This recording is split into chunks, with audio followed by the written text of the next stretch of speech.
श्री राम जन्मभूमि आंदोलन में जिनकी हुंकार से राम भक्तों के हृदय हर्षित हो जाते थे, ऐसे अशोक सिंघल जी सन्यासी भी थे और योद्धा भी। पर वो स्वयं को राष्ट्रीय स्वयंसेवक संघ का प्रचारक ही मानते थे।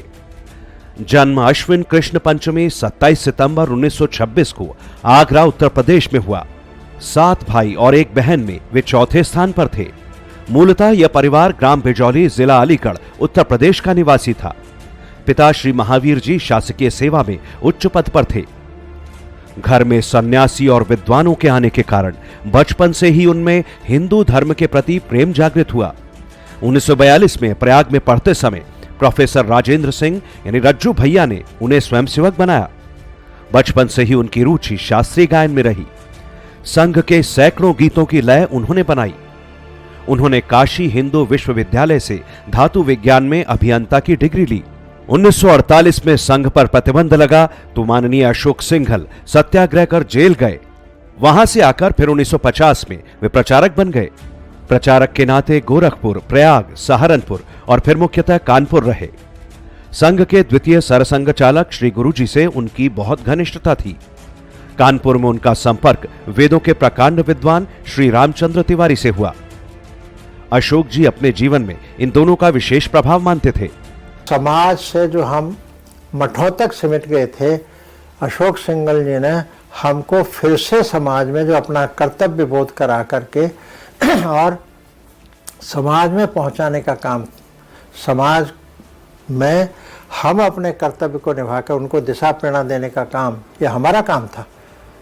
लेकिन यह काम अशोक जी की प्रेरणा से हमको समाज में जाने का यह दृष्टि मिली। किसी ने कभी ये नहीं कहा कि हमारी कुर्सी आगे लगनी चाहिए कि पीछे लगनी चाहिए। ये मेरा निजी अनुभव है। इसके पीछे अशोक सिंघल जी की तपस्या, संबंध नहीं, राम जन्मभूमि के प्रति उनकी तपस्या, उस तपस्या का फल सब संत अनुभव करते हैं। 1975 के आपातकाल में वे लोगों को जुटाते रहे।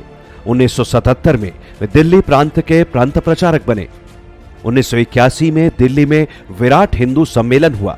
उसके पीछे शक्ति अशोक सिंघल जी और संघ की थी। उसके बाद इन्हें विश्व हिंदू परिषद की जिम्मेदारी दी गई। एकात्मता रथ यात्रा, संस्कृति रक्षा निधि, राम जानकी रथ यात्रा, रामशिला पूजन, राम ज्योति आदि कार्यक्रमों से परिषद का नाम सर्वत्र फैल गया। चाहे अमरनाथ का मामला हो, चाहे बूढ़ा अमरनाथ का मामला हो, चाहे राम जन्मभूमि का मामला हो या राम सेतु का मामला हो, ऐसे कई पड़ाव आते थे जहां अनिश्चय की स्थिति बनती थी। लेकिन माननीय अशोक सिंघल जी एक निश्चय भाव से आगे बढ़ते थे और समाज पर विश्वास करते हुए उस कार्यक्रम को सफल कराया करते थे। परिषद के काम में बजरंग दल, परावर्तन, गाय, गंगा, सेवा, संस्कृत, एकल विद्यालय आदि कई नए आयाम जोड़े गए। पर श्री राम जन्मभूमि आंदोलन ने देश की सामाजिक और राजनीतिक दिशा ही बदल दी। श्रद्धेय अशोक सिंघल जी परिषद के 1982 से 86 तक संयुक्त महामंत्री, 1995 तक महामंत्री, 2005 तक कार्याध्यक्ष, 2011 तक अध्यक्ष और फिर संरक्षक रहे। अशोक जी की विनम्रता से सभी पंथों के लाखों संत राम मंदिर आंदोलन से जुड़े। संतों को जोड़ना, उनके दिमाग में यह राम मंदिर सामान्य राम मंदिर नहीं तो रामलला के जन्म स्थली पर मंदिर निर्माण का विषय है। यह हिंदू के स्वाभिमान का, श्रद्धा का, आस्था का विषय है। इसलिए इसको किसी के मत पर छोड़ा नहीं जा सकता है। और आप लोग समाज में आगे जाइए, जनजागरण के लिए आगे बढ़िए और उसमें से फिर सब संप्रदायों को एक मंच पर बिठाना, ये कम नहीं है, बहुत बड़ी बात है। सब संतों को एक इकट्ठे लाना, कोई भी समुदाय, जैन समुदाय, सिख समुदाय, बौद्ध समुदाय और जो भी समुदाय थे अपने जन धर्म के, उन सबको एक मंच पे लाना और एक कल्पना करना, एक नव भारत, पुराना जो अपना भारतवर्ष था उसकी कल्पना जो उन्होंने दोबारा करी कि हम क्यों नहीं विश्व विख्यात भारतवर्ष दोबारा से बन सकता है। वो जो कल्पना थी उनकी, वो बहुत दूरदर्शिता की थी। श्री राम जन्मभूमि के समूचे आंदोलन में कई बार उनके अयोध्या पहुंचने पर प्रतिबंध लगाए गए, पर वो हर बार प्रशासन को चकमा देकर वहां पहुंच जाते थे। श्री राम जन्मभूमि आंदोलन की परिणति ही थी कि 6 दिसंबर 1992 को राम भक्तों ने उस बाबरी ढांचे को गिरा दिया। अगर कोई नाम सर्वोपरि कहा जा सकता है तो वह माननीय अशोक सिंघल जी का।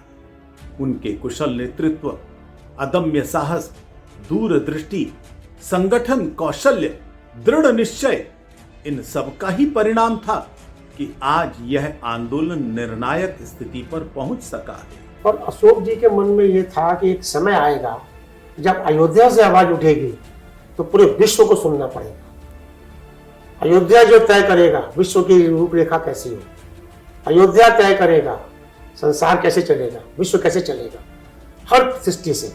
तो ये उनकी जो सोच थी ये बहुत गहरी थी। इसलिए उन्होंने ये कहा कि हम कुछ भी हो जाए अपनी जन्मभूमि नहीं छोड़ेंगे, हम अपनी संस्कृति नहीं छोड़ेंगे, अपनी जमीन नहीं छोड़ेंगे, अपना वजूद नहीं छोड़ेंगे। माननीय अशोक सिंघल जी काफी समय से बीमार थे।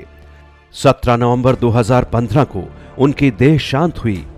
वे प्रतिदिन परिषद कार्यालय में लगने वाली शाखा में आते रहे थे। अंतिम दिनों में भी उनकी स्मृति बहुत अच्छी थी। वे आशावादी दृष्टिकोण से सदा काम को आगे बढ़ाने की बात करते थे।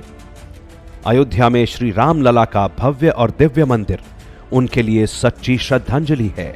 1990 में जब कुछ भी किसी को दूर दूर तक सोच भी नहीं था कि क्या होगा, कोर्ट क्या करेगा और क्या करेगा, लेकिन इसके बाद भी सोमपुरा अहमदाबाद उनसे मंदिर का प्रारूप तैयार करवाना, उस प्रारूप के आधार पर पत्थरों की तराशी कराना, कटाई छटाई, और वो सब लोग पूछते थे अरे कभी तो समय आएगा, जब समय आएगा तो ये पत्थर वही मंदिर के काम में आएंगे।